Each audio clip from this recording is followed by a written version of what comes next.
मैं आपको एक फ्रॉड की बात बताता हूँ कि होता यूं है कि एक मर्तबा हमारे गांव के अंदर कुछ लोग आते हैं और ये कहते हैं कि हम सरकार की तरफ से एक योजना लेकर के आए हैं कि आपके फार्म को भरा जाएगा और आपको सिलाई मशीन दी जाएगी।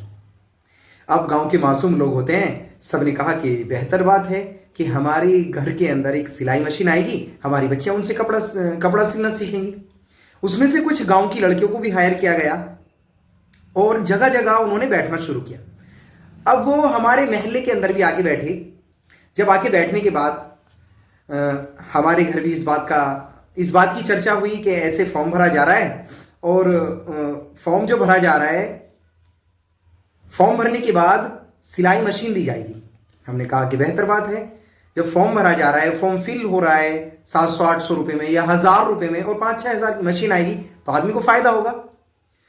अब इस बात को सुन करके मैं अपनी वालदा के पीछे, हमारी वालदा पैसे लेकर के और कागजात लेकर के, जो डॉक्यूमेंट्स होते हैं जो लगाए जाते हैं, उनको लेकर के चली जाती हैं जहां वो पास में घर में बैठे हुए थे। अब मैं वहां जाकर के जैसे खड़ा होता हूं तो मैंने उनसे पूछा, मैंने एक बात उनसे पूछना शुरू की, उनसे सवाल कुछ करने शुरू किए, तो उन्होंने अपनी बात को ऊपर रखने के लिए मुझे रोक दिया और मुझसे कहा कि सबसे पहली बात हाफिज साहब ये है कि मैं मस्जिद में इमामत करने वालों का, मंदिरों के पुजारियों का और मदरसे में पढ़ाने वालों का काम फ्री करता हूँ। अब इस बात को कहकर के उन्होंने मुझे रोक दिया। अब रोकने के बाद जो आसपास खड़े हुए थे उन्होंने भी कोई एतराज नहीं किया कि इस तरह धार्मिक लोगों के काम आसानी से हो जाते हैं, फ्री में हो जाते हैं। लेकिन वो फ्री का फंडा नहीं था, वो मसला कोई और था।